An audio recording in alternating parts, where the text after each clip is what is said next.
Vijayawada central లో YCP versus TDP అన్నట్టుగా ఉంది సిచ్యువేషన్. మనం స్క్రీన్ మీద చూడొచ్చు. డిఎస్సి అక్రమాలపై మల్లాది విష్ణు ఆధ్వర్యంలో రిలే నిరాహార దీక్ష జరుగుతోంది. దీక్ష శిబిరం దగ్గరికి వెళ్లి టీడీపీ నేత బోండా ఉమా వర్గం గొడవ చేయడం స్టార్ట్ చేశారు. ఓవైపు టీడీపీ జెండాలు, మరోవైపు వైసీపీ జెండాలతో పోటాపోటీ నినాదాలతో హోరెత్తుతోంది ఆ ప్రాంతమంతా. రెండు వర్గాల మధ్య తోపులాట వాగ్వాదం చోటు చేసుకుంది. అది కాస్త ముదిరి కుర్చీలు విసురుకునే వరకు సీన్ వెళ్ళింది. రెండు వర్గాల్ని కట్టడి చేసేందుకు ప్రస్తుతం పోలీసులు ప్రయత్నిస్తున్నారు. భారీగా పోలీసులు మోహరించారు ఆ ప్రాంతానికి. ఇరు వర్గాలకి సర్ది చెప్పే ప్రయత్నం చేశారు. అయినప్పటికీ కూడా వినకపోవడంతో రోపార్టీని పిలిచి ఆ తాళ్ల సాయంతో అట్లీస్ట్ వాళ్ళని కంట్రోల్ చేసే సిచ్యువేషన్ కి తీసుకొద్దామని పోలీసులు ప్రయత్నిస్తున్నారు. అయినప్పటికీ కూడా ఇటు వైసీపీ టీడీపీ కార్యకర్తలు ఇద్దరు కూడా హోరాహోరిన నినాదాలతో హోరెత్తిస్తున్నారు ఆ ప్రాంతమంతా. ఇదే ఇష్యూపై అసలు బోండా ఉమా వర్షన్ ఏంటో విందా.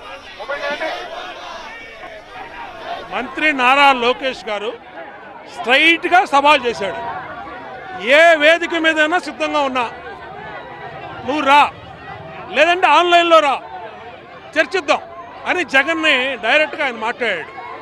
ఎక్కడ తప్పు జరిగిందో, ఎక్కడ అవినీతి జరిగిందో చూపించు, ఎవరికి క్వాలిఫైడ్ అయిన వాళ్ళకి ఉద్యోగం రాలేదో కూడా చూపించు అని చెప్పంటే సోషల్ మీడియాలో పేటీఎం బ్యాచ్తో వీళ్ళకి సోషల్ మీడియా ఉంది కదా అని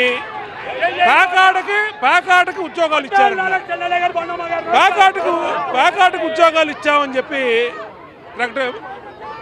ప్రలోభ పెట్టారు, ప్రచారం చేశారు. అంతేకాకుండా ఉద్యోగాలు అమ్ముకున్నా అన్నారు. మేము అడుగుతా ఉన్నాం, 2019-24 మధ్య మీరు ఒక్క డిఎస్సి అన్నా పెట్టారా? మీరు పెట్టినటువంటి గ్రూప్ 1 అగ్రిగోల్డ్లో మీరు అనర్హుల చేత దిద్దిచ్చింది నేను చెప్పలా, అది తెలుగుదేశం పార్టీ కాదు, కోర్టు చెప్పింది. కోర్టు చెప్తే సీతారామాంజనే జైలుకి వెళ్ళిపోయాడు. గౌతమ్ సవాంగ్ దీంట్లో ఇరుక్కున్నాడు. అనేక మంది అధికారులు సస్పెండ్ అయ్యారు.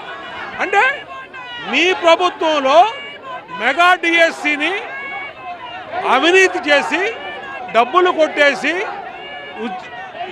రాష్ట్ర యువత భవిష్యత్తు ఆడుకున్నటువంటి మీరు ఇవాళ అత్యంత పారదర్శకంగా మెగా డిఎస్సి నిర్వహించి 18,000 మందికి ఉద్యోగాలు ఇస్తే 18,000 మంది ఉద్యోగాలు చేసుకుంటున్నారు.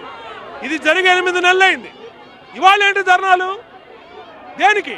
సరే ధర్నా చేశావు, ఓకే. సెంట్రల్ నియోజకవర్గం ఇది, మీరున్న ఏరియా ఏంటిది? బుడమేరు వంతెన సెంటర్ అంటారు, గవర్నమెంట్ ప్రెస్ సెంటర్ అంటారు. ఇక్కడ ఎటువంటి కార్యక్రమాలు చేయడానికి అనుమతులు లేవు. ఇది ధర్నాలు చేసుకునే స్థలం కాదు. ధర్నాల కోసం మేము అపోజిషన్లో ఉన్నప్పుడు కూడా ధర్నా చౌక్ ఉండేది. నువ్వు ఇక్కడ నడి రోడ్డు మీద కూర్చొని అందరికీ తాగుబోబిచ్చి మందు కొట్టించి వైసీపీ నాయకులు ఇష్టం వచ్చినట్టు లోకేష్ డౌన్, లోకేష్ అవినీతి, ఇంకా అందరాని మాటలతో లోకేష్ అంటా ఉంటే మేము పిచ్చోళ్ళమా? నేను అప్పటికి శాంతియుతంగా చెప్పా, ఇక్కడే ఏసీపీ గారు ఉన్నారు చెప్పా, సిఏ గారు ఉన్నారు చెప్పా, అధికారులు తీసుకెళ్ళండి, ఇది చేసుకునే చోటు చేసుకోండి. మీరు ధర్నా చౌక్ ఉంది, ధర్నా చౌక్లో చేసుకోండి. మీకు ప్రజాస్వామ్యం కల్పించిన హక్కు నిరసన వ్యక్తం చేయటం.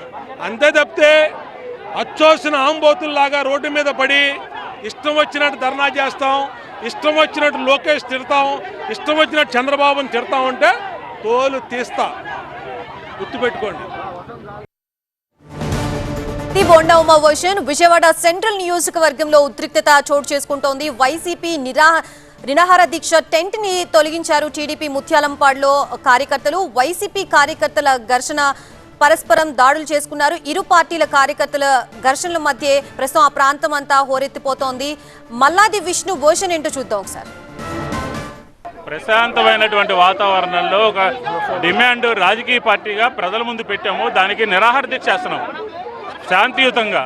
ఈరోజు ఉదయం నుంచి శాంతియుతంగా నిరాహార దీక్ష చేస్తూ ఉంటే ముందస్తుగా సమాచారం పోలీసులకి ఇచ్చినప్పటికీ కూడా, గంట ముందు చెప్పినప్పటికీ కూడా ఇలాగా దగ్గరుండి ఆపకుండా పోలీసులు టెంట్ పీకేసి పోలీసుల మీద రాళ్ళు విసిరి